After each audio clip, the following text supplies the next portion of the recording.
জয়পুরহাটের পাঁচ বিবির ভাইরা, আপনাদের সবার কি পাঁচটা বউ আছে নাকি? পাঁচ বিবি, নাম পাঁচ বিবি, তবে মাথায় রাখবেন পাঁচটা বউ রাখা কিন্তু জায়েজ নাই। বউ রাখবেন সর্বোচ্চ কয়টা? মুরব্বী বলছে হুজুর একটা বিয়ে করে জীবন তামা তামা, আপনি বলছেন চারটার কথা। আচ্ছা, সোজা কথা একটা কথাই বলতে চাই, দেখেন আপনাদের থানার নাম হচ্ছে পাঁচ বিবি, কিন্তু আমার একটা পার্সোনাল পয়েন্ট অফ ভিউ আছে, একটা ব্যক্তিগত মতামত বলছি। মুরব্বীরা আমার সঙ্গে, আশা করছি মুরব্বীরা একমত হবেন। আমার মনে হয় পুরুষের জীবন সুখী হওয়ার জন্য চারটা বউ দরকার নাই, একটা বউ যদি চরিত্রবান হয় ফাতেমার মতো, একটা বউ চারটা বউয়ের সমান হয়ে যায়। ওই একটা মেয়ে পাওয়াই মুশকিল। আজকালকার তো 5 এর 6 এর মেয়েরাই প্রেম করে বেড়ায়। আপনার কথা কি রাগটা করলেন নাকি ভাই? ক্লাস 6 এ পড়ে ছেলেটা, 7 এ পড়ে, রাস্তায় হাঁটতেছে, এই এটা আমার, এটা আমার। বাস্তবতা, বাস্তবতা। আর আপনি মেয়েদের কথা কি বলবেন? হিজাব পরে, নেকাব পরে, চোখ ঢাকা, মুখ ঢাকা, হাত ঢাকা, পা ঢাকা, দেখলেই মনে হবে ইয়ার ये तो अभी कभी जन्नत से भाग के दुनिया में आई है माशाআল্লাহ। কিন্তু সত্য কথা বলছি আমার আব্বা জান, যুবক ভাইরা, বেশিরভাগ মেয়েরা বোরকায় ফিটফাট, বাট ভেতরে পুরোটাই সদরঘাট।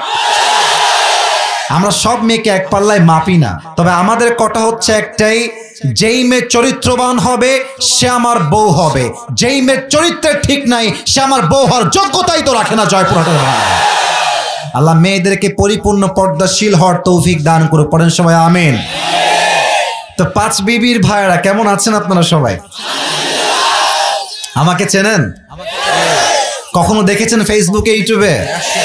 মাশাআল্লাহ, অ্যামেজিংলি অ্যাপ্রিশিয়েটেড।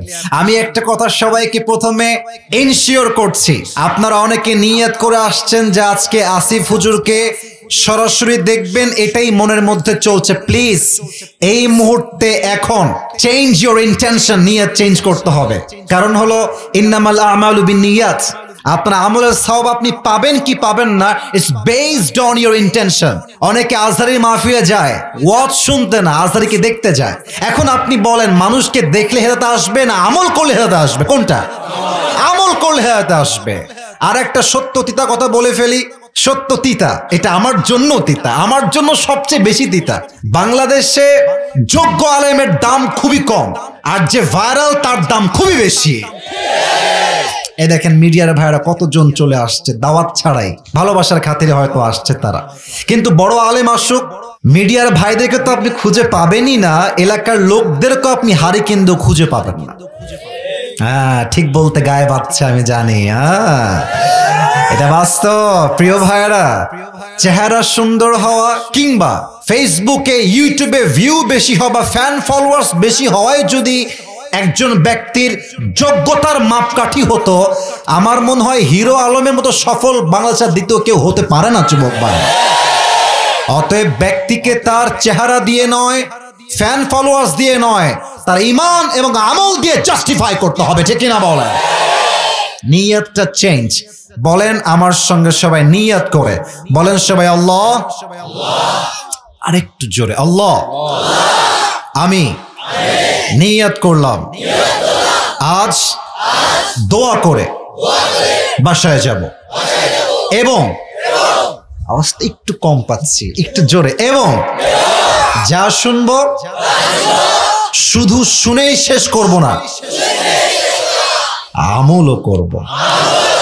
এই যে সোনামণি তোমরা বলো না তোমাকে নতুন নতুন, বলেন সবাই আমলও করব, বলেন সবাই আওয়াজ করে ইনশাআল্লাহ। আচ্ছা, আর কোনো বাড়তি কথা নেই, আমরা কোরআনের দিকে ফিরে যেতে চাই। স্যার খুব দামি কথা বলছিলেন, একটা কথা যে বিগত সময়ে আমরা কথা বলার স্পেসটা খুঁজে পাই নাই। আপনারা দেখেন তো আমার কথা মেলে কিনা। আলোচক ওয়াচ করছেন মাইক সামনে, মুরব্বী আব্বা যান একটু খেয়াল করেন, ডান দিক থেকে একজন পাতি নেতা এসে হুজুরের মাইকটা ধরে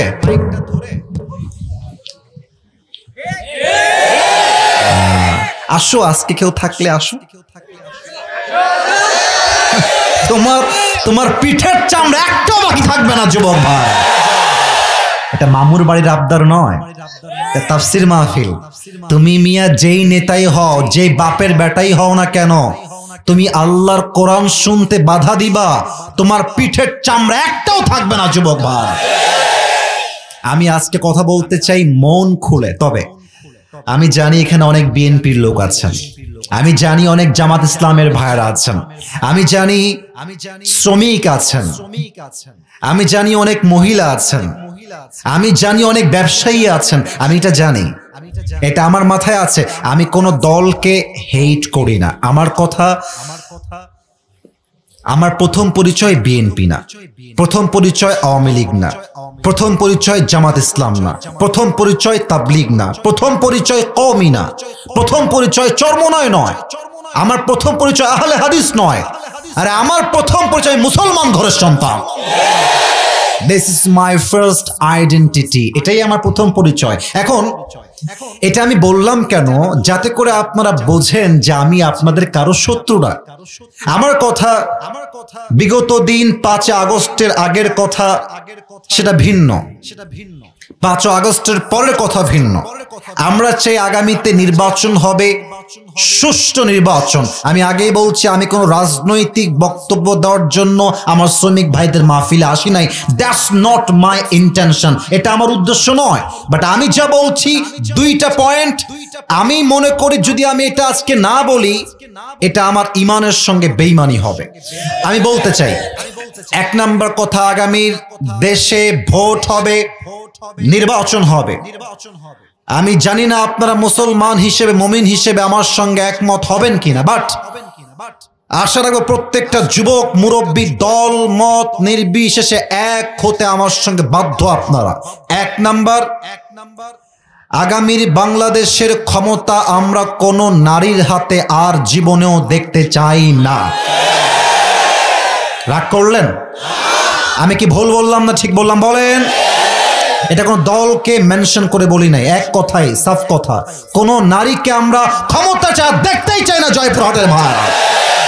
নারী বিদ্বেষী তা নয়, বাট এটা আমরা চাই না।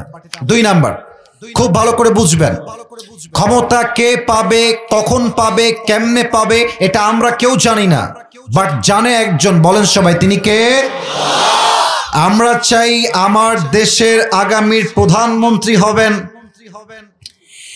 এমন একজন পুরুষ, যে পুরুষের যোগ্যতা, ইস্তেআদাত, কোয়ালিফিকেশন এতটা হাই রেঞ্জের কোয়ালিফাইড হবে।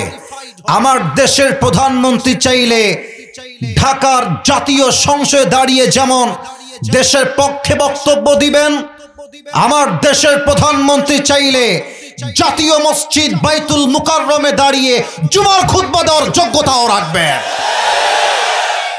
এমন যদি হয় দেশের প্রধানমন্ত্রী, সেই দেশে কি আর রেপ ধর্ষণ থাকবে?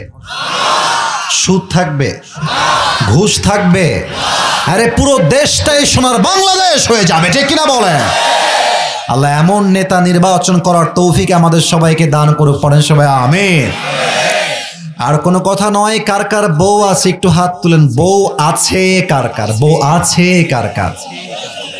ওরে বাবা রে বাবা, ওরে সর্বনাশ। আব্বাজান হাত নামান, যুবক ভাইরা হাত নামান। এবার হতভাগা, কপাল পোড়া, যাদের বউটেও কেউ নাই, সিঙ্গেল একটু হাত তোলো সবাই। হ্যাঁ, তোমাদের বউ নাই? এ আমি বিশ্বাস করি না। আল্লাহ সবাইকে দিনদার নেককার বউ দিয়ে দিক, পড়েন সবাই আমিন। যারা আমিন বলে নাই তারা কেউ বউ পাবে না। আরেকবার বলেন সবাই আমিন। আমার যুবকরা বিয়ে করতে চায়, বাট মেয়ের বাপ মেয়েকে টাকা ছাড়া বিয়ে দিতে চায় না যুবক ভাই। অনেক মেয়ের বাপ আছে, টাকা পাইলে যুবতী মেয়েকে বুইড়া টাকলার সঙ্গে বিয়ের পিড়িতে বসায় দেয়। সরকারি চাকরি, সরকারি। তো এক যুবক বলছে যে আব্বাজান, আপনি যে মেয়ের বিয়ে টাকলার সঙ্গে দিলেন, ওর তো মাথায় চুল নাই। তা আব্বা বলছে, বেটা सर पे बाल नहीं है तो क्या हुआ, जेब में माल तो है ना। তা আব্বাজান মাথায় রাখবেন, বিয়ের ক্ষেত্রে টাকা জরুরি নয়, বাড়ি জরুরি নয়, চাকরি জরুরি নয়, বিয়ের ক্ষেত্রে সবচাইতে ইম্পর্টেন্ট যুবকটা চরিত্রবান আছে কিনা। আল্লাহ আমার আব্বাজানদেরকে বোঝার তৌফিক দান করুক, পড়েন সবাই আমিন। তিনটা তাকবীর দিব, তাফসীর শুরু হবে। প্রথম তাকবীর দিবেন আমার প্রিয়, আজকে মনে হয় সিঙ্গেলরা হেরে যাবে, আই ডোন্ট নো দ্যাট, আমি জানি না, কারণ এত বিবাহিত আমার মাহফিল আমি জীবনে ওয়াল্লাহি আমি দেখি নাই। বিবাহিত ভাইরা প্রথম তাকবীর দিবেন, সিঙ্গেলরা দ্বিতীয় তাকবীর দিবেন। দেখতে চাই কারা কত নাম্বার পেয়ে পাস করে। বিবাহিত ভাই যারা এসেছেন একটা কাশি দিবেন। সিঙ্গেল ভাইরা তোমরা চুপ থাকবা, তোমাদের কোনো আওয়াজ এবার হবে না, তোমাদের time is coming. It's time for the married people. যাদের বউ আছে আমি দিব লিল্লাহি তাকবীর, আপনারা বলবেন আল্লাহু আকবার। বিবাহিত ভাইরা আরেকবার কাশি দেন। বিবাহিতরা তাকবীর দিবেন, নারে তাকবীর। কাঁপাই দিয়েছে বাবারে বাবা। আপনারা আমার থেকে নাম্বার পেয়েছেন 85 নাম্বার, হাইয়েস্ট নাম্বার। এত নাম্বার কোন মাহফিল আমি দেই নাই। এবার সিঙ্গেলদের পালা। সিঙ্গেলদের কাশি দেওয়া। আব্বাজান আমাকে মাফ করবেন, আমি যেই নাম্বার ইনসাফে হবে, ক্যামেরায় রেকর্ড হচ্ছে, আমি ইনজাস্টিস নয়, আমি জাস্টিস করতে চাই, অবিচার নয়, আমি সুবিচার করতে চাই, ঠিক কিনা বলেন? It's time for the single people. Single তাকবীর দিবেন। বিবাহিত ভাইয়ারা কিপ কোয়াইট, কিপ সাইলেন্ট, একদম চুপ থাকবেন। সিঙ্গেল ভাইয়ারা লিল্লাহি তাকবীর। বিবাহিত ভাইয়ারা আমাকে মাফ করে দিবেন। একটুর জন্য, জাস্ট একটুর জন্য আপনারা পারলেন না। আজকে আমার সিঙ্গেল ভাইয়ারা বেশি না 90 নাম্বার পেয়ে পাস করেছে, ঠিক কিনা বলে? এবার আর কোনো ভাগাভাগি নাই, সবাই মিলে তাকবীর দিব। তাকবীর শেষ, কোরআন থেকে আয়াত ভিত্তিক তাফসীর শুরু হয়ে যাবে। প্রিয় কলিজার টুকরা জয়পুরহাটের 5 বিবির ভাইয়ারা, একটা বাক্য আছে, শেষ ভালো যার। কথা বলেন না কেন? শেষ ভালো যার। দেখা যাক তাকবীরটা কেমন হয়। কোনো ভাগাভাগি নাই, সবাই মিলে। আরে তাকবীর দিবেন এমন জোরে প্রত্যেক লোক বলতে বাধ্য হবে, আমার সামনে বিড়ালের বাচ্চা নয়, সব সিংহের বাচ্চাগুলো বসে আছে এখানে। নারে তাকবীর। আল কোরআনের আলো, আল হাদিসের আলো, কোরআন হাদিস যেখানে, আলেম ওলামা যেখানে, শ্রমিক ভাইরা যেখানে, আল্লাহ যেন কবুল করে। পড়েন সবাই আমিন। আমার প্রিয় জয়পুরহাটের ভাইরা, আমার ডান হাতে তাকান তো সবাই। কিতাবটার নাম? আচ্ছা বলেন তো, দিল থেকে এই কিতাবে কোনো ভুল আছে? জাস্ট সামান্য একটা সন্দেহের লেশ মাত্র কি এই কিতাবে আছে? নাই। আজ এই কোরআন থেকে আমরা যে বিষয়ে আলোচনা শুনবো, প্রথমে আমি এক বাক্যে বলবো, তারপরে আপনারা আমার সঙ্গে এক বাক্যে বলবেন। আজকে আলোচনার সেন্ট্রাল থিম বা সাবজেক্ট ম্যাটার, মূল আলোচ্য বিষয় হচ্ছে পরকালের জীবন, the life of hereafter. দুনিয়ার জীবন নয়, পরকালের জীবন। জয়পুরহাটের ভাইরা এবার উত্তর দেওয়ার পালা। এই যে তোমরা যারা জায়গা পাচ্ছ না, হয় টার্ন ব্যাক, পেছনে যাও, অথবা টেক ইউর ওন সিট, জায়গা পেলে বসে যাও। বাট যদি ওয়াজের মাঝে কেউ উঠে যায়, নিজ দায়িত্বে লুঙ্গিটা টান দিয়ে ধরে বসায় দেওয়া লাগবে, তবে লুঙ্গি যেন খুলে না যায়। খবরদার কেউ উঠবেন না। আমার দিকে তাকান সবাই, লুক অ্যাট মাই ফেস, সবাই আমার দিকে তাকাবেন। আব্বাজান, যুবক ভাইরা, আজ আলোচনাটা জাস্ট জবান দিয়ে নয়, এই কলিজার থেকে অনুধাবন করে বলতে চাই। আলোচনার বিষয়বস্তুর নাম পরকালের জীবন। বলেন সবাই, কিসের জীবন? আওয়াজটা 80 ভাগ আসছে, 20 ভাগ বাদ গেছে। লেটস রিপিট अगेन, আবারও বলছি, দুনিয়ার জীবন না পরকালের জীবন? এবার আমি 3টা প্রশ্ন ছুড়ে দিব সবাইকে। শ্রমিক ভাইরা, যুবক ভাইরা, মুরব্বী আব্বা জানেরা, উত্তর দিতে ভয় পাবেন না। আমি আপনাকে মারার জন্য তো আসি নাই, আমি এসেছি ভালোবাসা নেওয়ার জন্য, আমি এসেছি ভালোবাসা দেওয়ার জন্য, ঠিক কিনা বলেন? বলেন তো কয়টা প্রশ্ন করব এখন? নাম্বার 1, আচ্ছা, ইমানের প্রশ্ন প্রথমটা, এজন্য উত্তর যেন কেউ বাদ না যায়। প্রথম প্রশ্ন, রাত বাজে মনে করেন ফর এন এক্সাম্পল 11টা, জয়পুরহাটের 5 বিবির একটা বাজারের পাশে আমাদের মাহফিল, বসে আছি সবাই ঘাসের উপরে, বাট নিচে তো মাটি। নিচে কি? আর একবার বলো, নিচে কি? আচ্ছা, আগামীকাল ফজরের পরে আপনার জানাজা হতে পারে, আপনার আগামীকাল এই মাটির নিচেই দাফন হতে পারে, কাল ভোরবেলায় যে আপনার পরকালের জীবন শুরু হতে পারে। বিশ্বাস আছে না নাই? এটা ঈমান, এটা ঈমান। যে কোনো মুহূর্তে, যে কোনো সময় মালাকুল মউতকে পাঠিয়ে আপনার রূহকে কবজ করবে একজন। বলেন সবাই, তিনি কে? That means all the Muslims in this world, we believe that there will be a final hour bringing the end to this world's life, and there will be a last day after that. There will be no other day. এই জীবনটা আসল জীবন নয়, বরং পরকালের জীবনটাই হচ্ছে আসল জীবন। ঠিক কিনা বলেন? 1 নাম্বার গেল। 2 নাম্বারে আসেন।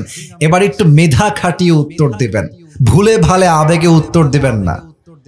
বলেন তো, আমরা এখন যে জীবনে আছি, এটা কি পরকাল না ইহকাল? Right answer. আর একটু জোরে, পরকাল না ইহকাল?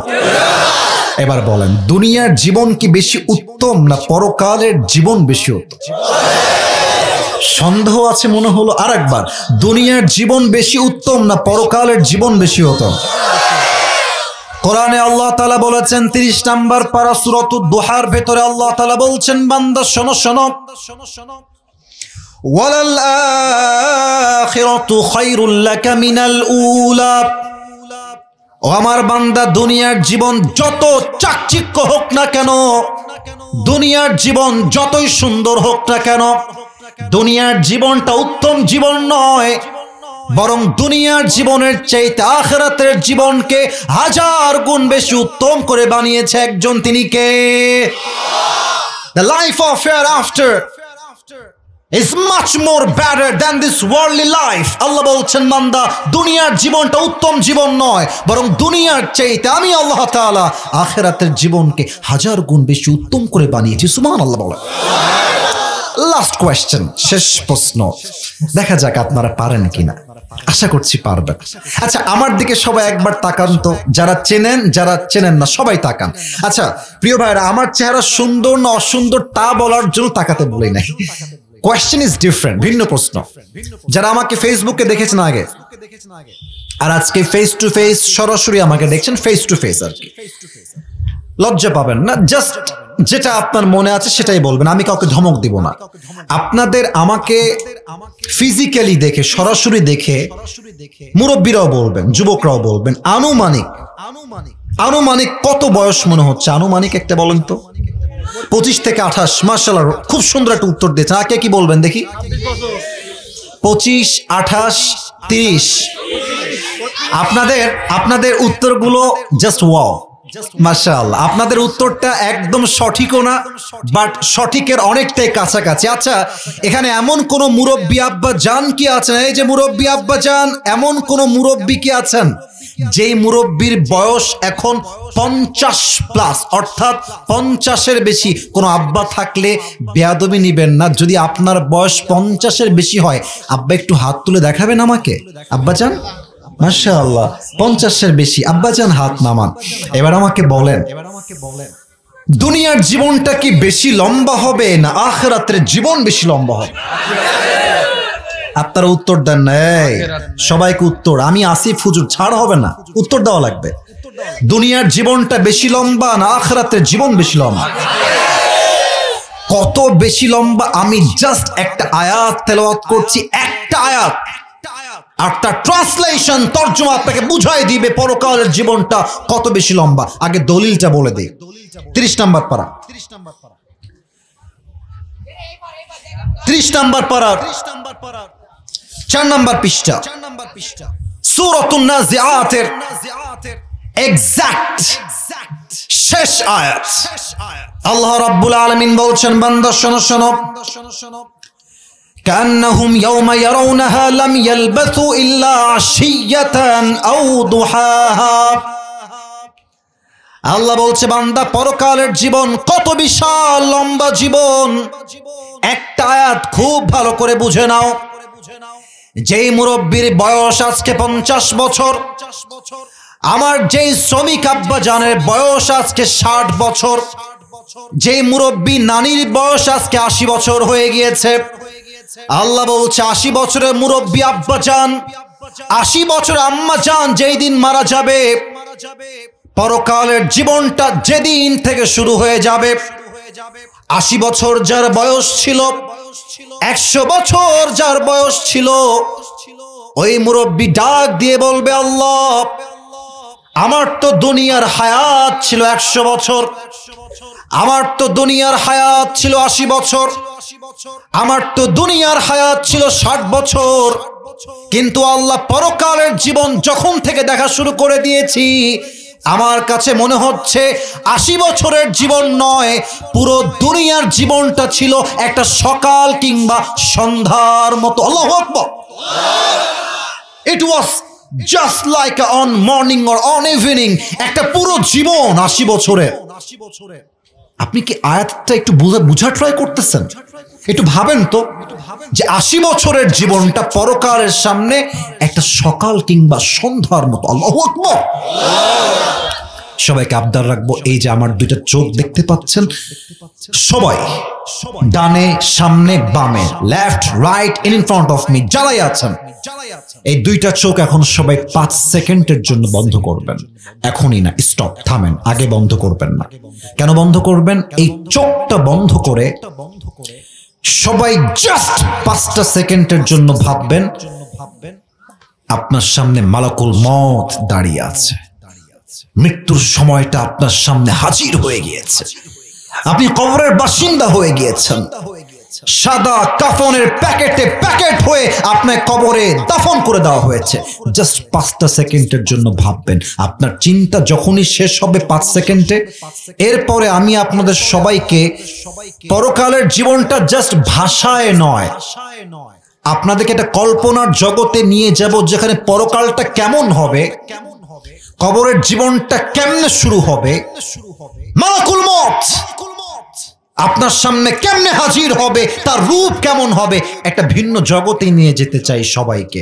সবাই ক্লোজ ইউর আইস, চোখ বন্ধ। আমার আবদারটা রাখেন প্লিজ, আমার আবদারটা রাখেন, ভালোবাসার খাতিরে বললাম, চোখটা বন্ধ, কেউ বেঈমানি করবেন না, আল্লাহ দেখছেন আপনাকে। চোখটা বন্ধ।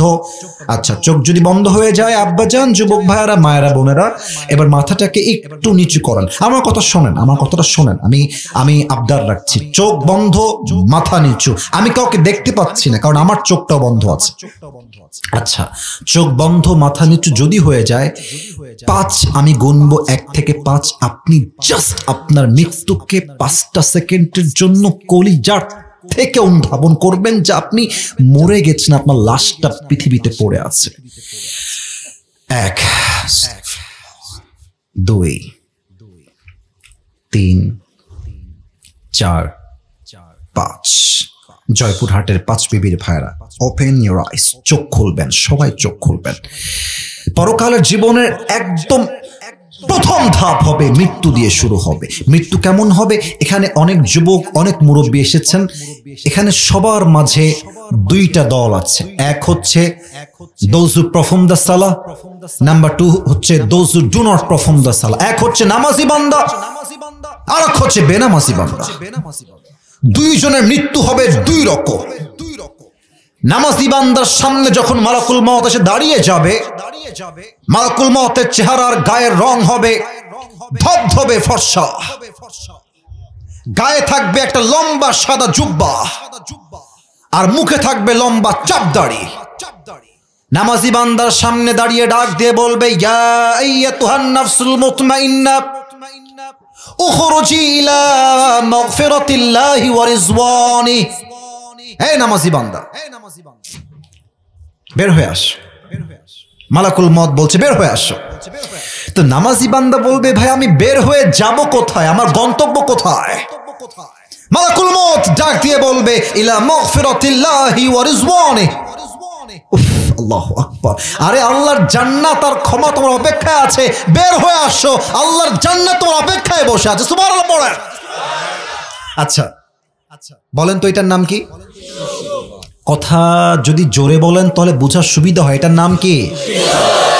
আচ্ছা, আর একটা প্রশ্ন করছি। লুক অ্যাট দিস টিস্যু, খুব খেয়াল করে দেখবেন। দেখেন তো আব্বা জান, যুবক ভাইরা, টিস্যুটা কি গোল না চারকোনা বলেন তো? মাশাআল্লাহ, আরেকবার, গোল না চারকোনা? চারকোনা। একটা হাদিস বলছি, যে হাদিসটা হয়তো বা আপনি আগে কখনো শোনেন নাই। ইসরে, আমি ব্যক্তিগতভাবে একজন মাদ্রাসার ছাত্র। আমি যখন এতটুকু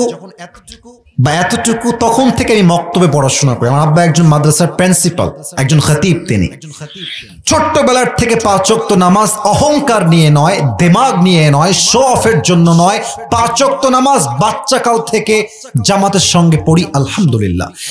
আমি এই হাদিস যখন বলি এবং পড়ি, এই দেখেন আমার গায়ের যে লোমগুলো আছে না, পশম, হাদিসের মর্মার্থ অনুধাবন করার সঙ্গে সঙ্গে আমার দেহের পশমগুলো দাঁড়িয়ে যাবে। আল্লাহর হাবিব বলেছেন, নামাজি বান্দার রূহকে কবজ করে দুনিয়ার থেকে জান্নাতে নেওয়ার জন্য আল্লাহ তাআলা জান্নাত থেকে একটা লাল রেশমি রুমালের চাদর জান্নাত থেকে দুনিয়াতে গিফট হিসেবে পাঠিয়ে দিবে। সুবহানাল্লাহ। কেমনে হবে কবজটা একটু খেয়াল করবেন।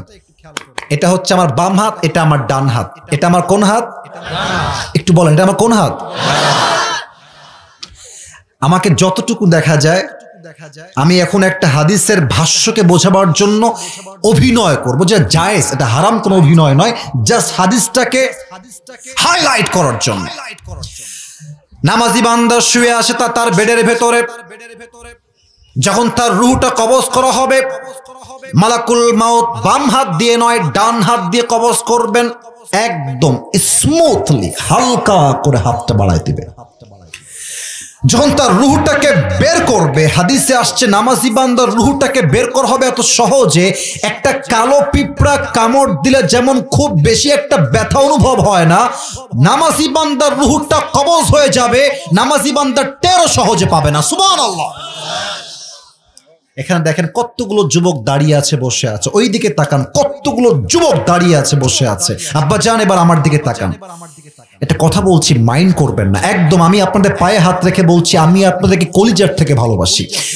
আমি যদি এখন নেমে যাই স্টেজ থেকে, এদের যে মোবাইল ফোনগুলো পকেটে আছে, যদি আমি বের করি, আমি আপনাকে লিখে দিতে পারবো এখানে যেই যুবক বসে আজকে ওয়াজ শুনছে, তার মোবাইল ফোনের গ্যালারি চেক করলে হিন্দি নাচ গানের ভিডিও পাওয়া যাবে।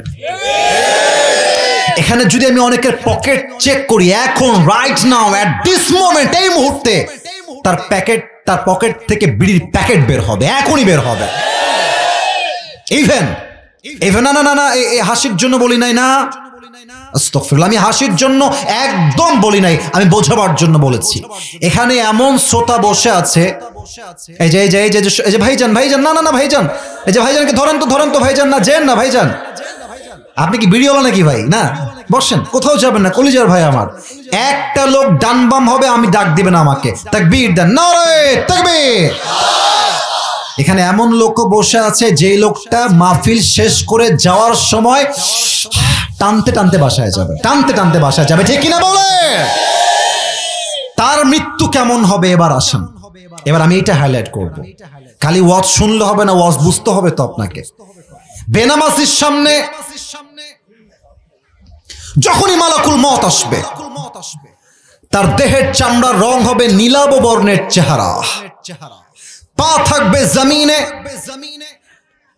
মাথা থাকবে আকাশ বরাবর বিশাল লম্বা, আর দেহের পোশাক হবে কালো কুৎসিত পোশাক। বেনামাজি বান্দার সামনে যখন মালাকুল মওত দাঁড়িয়ে যাবে, বেনামাজি মালাকুল মওতের চেহারা দেখার সঙ্গে সঙ্গে তার চোখটা উল্টে যাবে, দেহের প্রত্যেকটা অঙ্গ প্রত্যঙ্গ থর করে কাঁপবে। মালাকুল মওত বেনামাজির চোখের দিকে এক ভয়ঙ্কর রূপ দিয়ে তাকিয়ে থাকবে, আর ডাক দিয়ে বলবে, ইয়া আইয়াতুহান নাফসুল খাবিথা উখরুজি ইলা গাযাবিল্লাহ। এই বেনামাজি বাচ্চা, বের হয়ে আয়, বের হ। একটা ধমক খেয়ে বেনামাজির ঠোঁটের ডান দিক থেকে লালা বের হবে, সাদা সাদা ফেনা বের হওয়া শুরু হয়ে যাবে, থরথর করে কাঁপবে।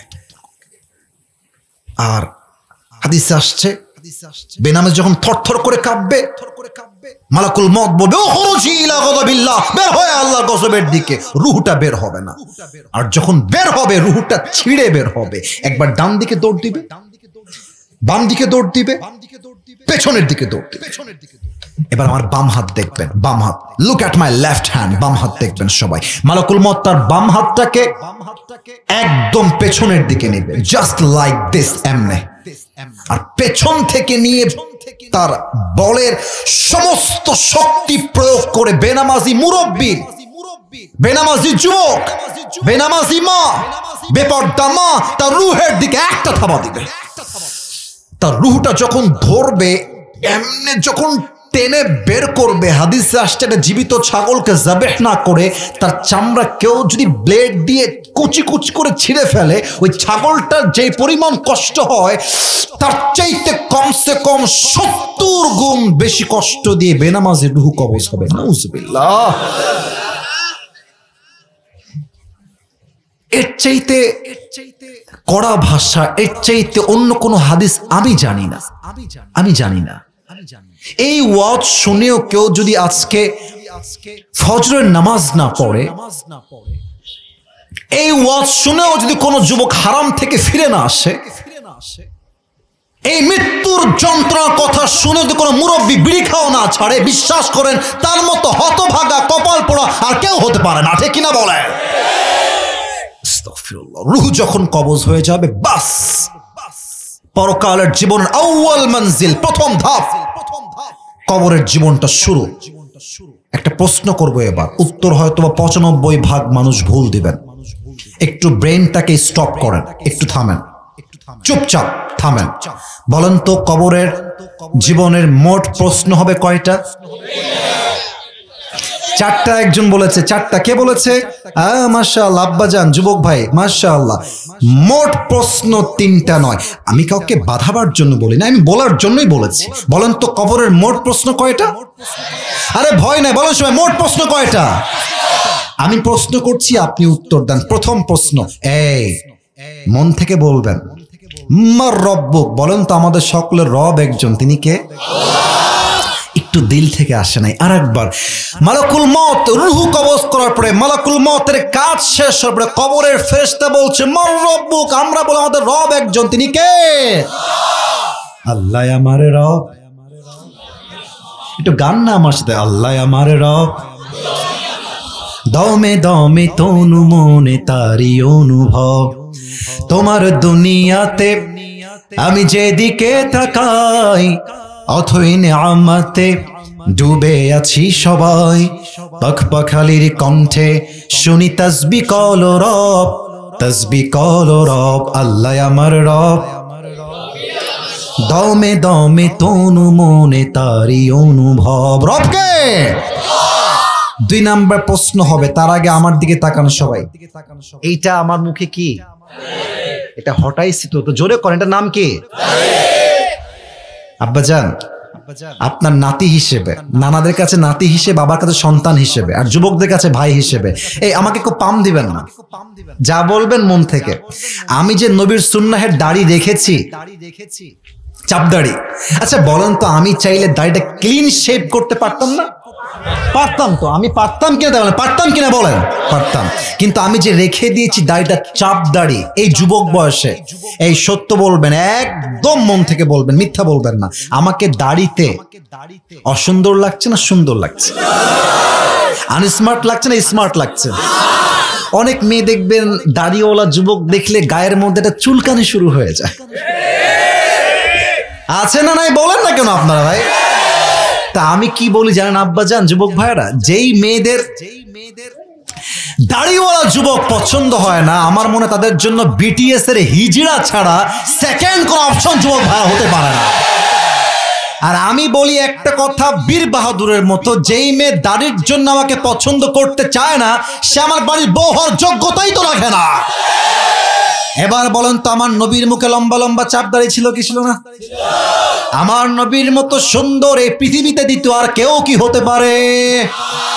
চাঁদের চেয়ে সুন্দর তুমি, নবী আমার কমলিওয়ালা, দো জাহানের বাদশা তুমি, প্যারা নবী সাল্লে আলা, দো জাহানের বাদশা তুমি, প্যারা নবী সাল্লে আলা, চাঁদের চেয়ে সুন্দর তুমি, নবী আমার কমলিওয়ালা। সুবহানাল্লাহ পড়বেন না আপনারা?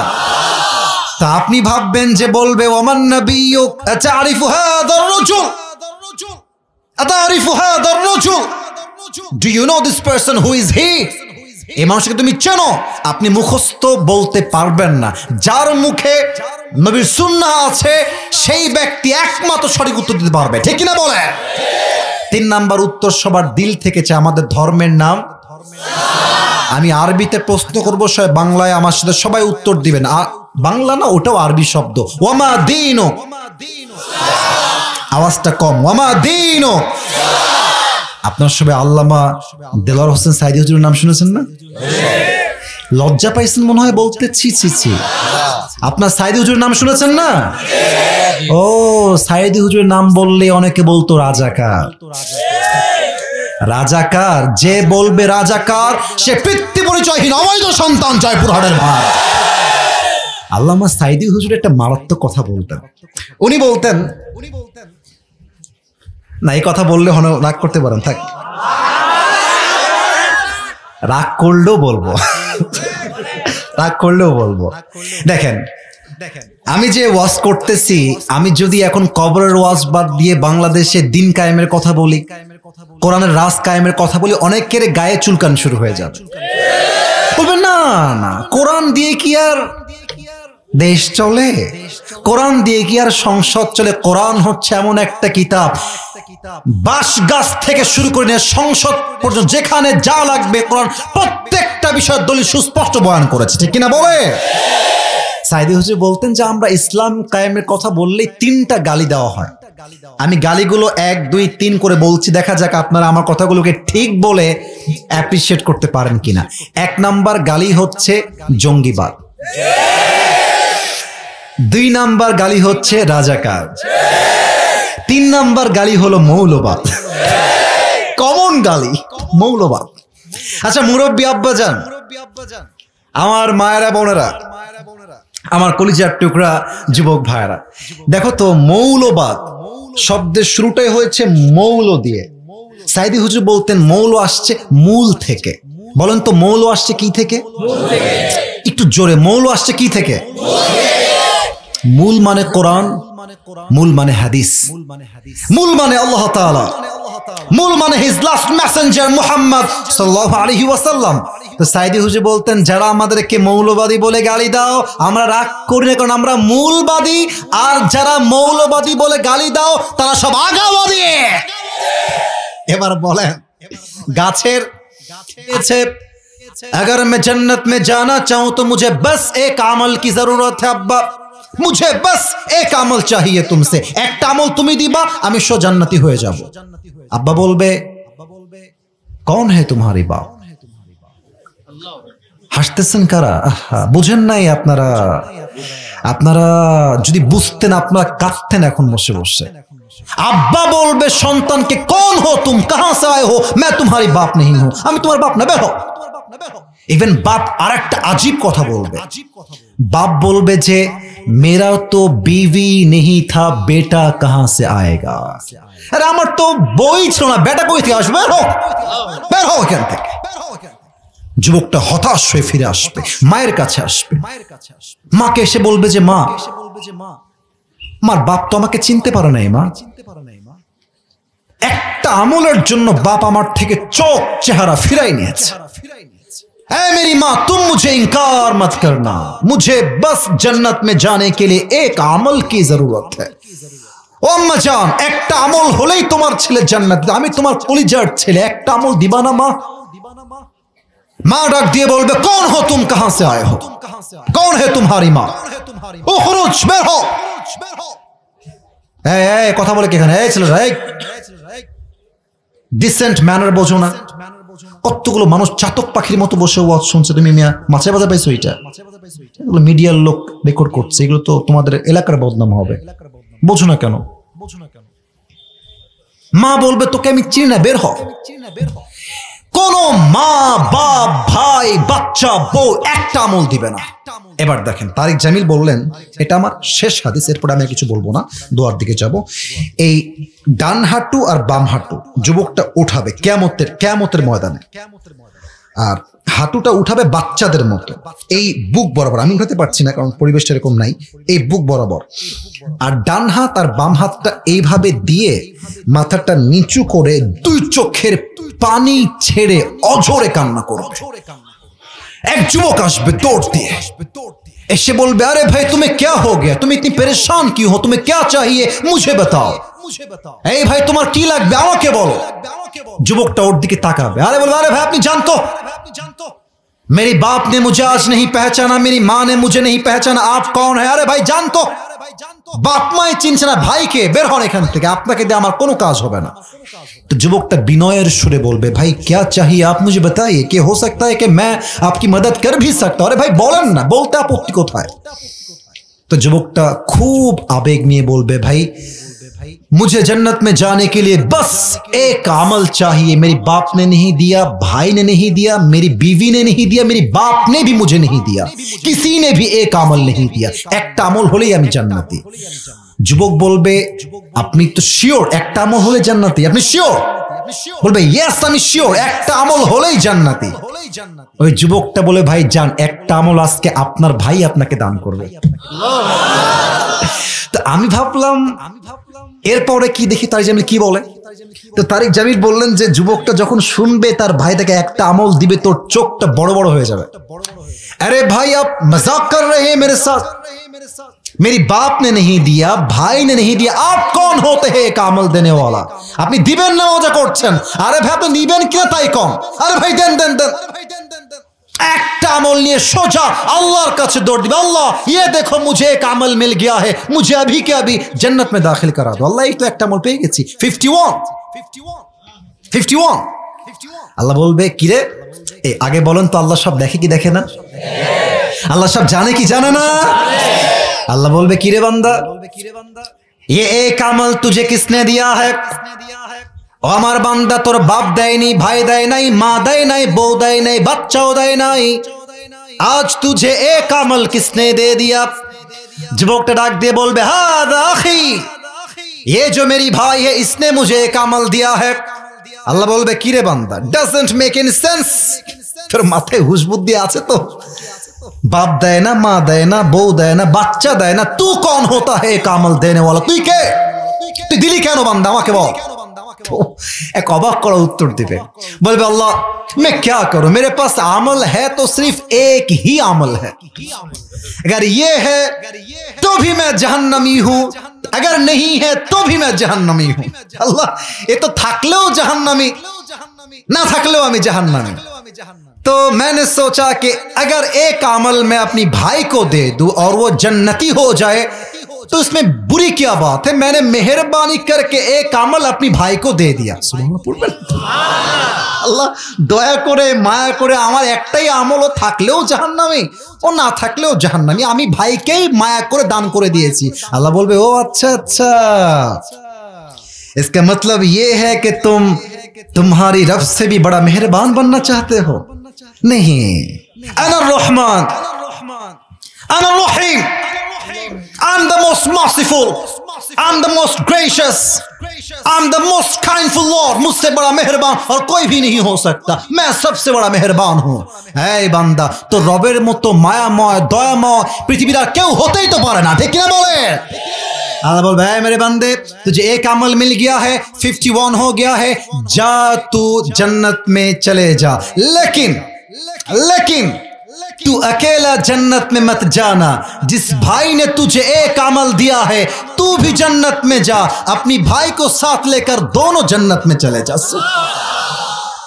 अल्लाह बोले, बंदा তুই যদি একটা আমল ভাইকে দয়া করে দান করতে পারিস তো আমি আল্লাহ তোর জন্য হিসাবটা সহজ করে একটা আমলের জন্য জান্নাত কেন দিতে পারবো না। যা, তোর ভাইও জানা যাক, তুইও জান্নাতে একসঙ্গে ঢুকে যা। সুবহানাল্লাহ পড়া। ফাম্মা মান সাকুলাত মাওয়াজিনু ফাহুয়া ফি ঈশাতির রাদিয়া, যার আমলনামা ভারী হয়ে যাবে তার জন্য জান্নাতের ফয়সালা করে দিবে একজন। বলেন সবাই তিনি কে? সর্বশেষ পার্ট, জাস্ট 30 সেকেন্ডস নিব, 30 সেকেন্ডস। 3 নাম্বার পার্ট, হিসাব শেষ হবে। আচ্ছা এখানে বাস কয়টা আছে দেখেন তো? 1 2 3 4 5। আচ্ছা এটা হচ্ছে মাঝ বরাবর। এটা কি বরাবর? একটু কথা বলেন, শেষের দিকে আছে। এটা কি বরাবর? কিয়ামতের দিন বিশাল বড় একটা মাঠ হবে। যাদের আমলনামা হালকা হবে তারা বাম দিকে যাবে, যাদের আমলনামা ভারী হবে তারা ডান দিকে যাবে। দুইটা দল হবে, ফারীকুন ফিল জান্নাহ ওয়া ফারীকুন ফিস সাঈর। এক দল হবে জান্নাতি, আরেক দল হবে জাহান্নামী। আর যেহেতু এখানে সবচেয়ে বেশি শ্রমিক ভাইরা এসেছেন, আমার মনে হয় এখানে 100 ভাগের লোক 100 ভাগই আমরা মধ্যবিত্ত পরিবারের সন্তান, ঠিক কিনা বলে? যারা আমাকে চেনেন, আমি আমার একটা ওয়াজে বলেছিলাম মধ্যবিত্ত পরিবারের সন্তান মানেই একটা ব্র্যান্ড। আমাদেরকে সাইকেল দিবেন চলবে, বাইক দিবেন চলবে, কার দিবেন চলবে, বলবেন যে হেঁটে হেঁটে আসো তাও আমার চলবে।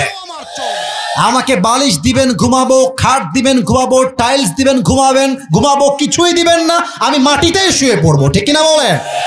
আমাকে ডাউল দিবেন খাবো, ভাত দিবেন খাবো।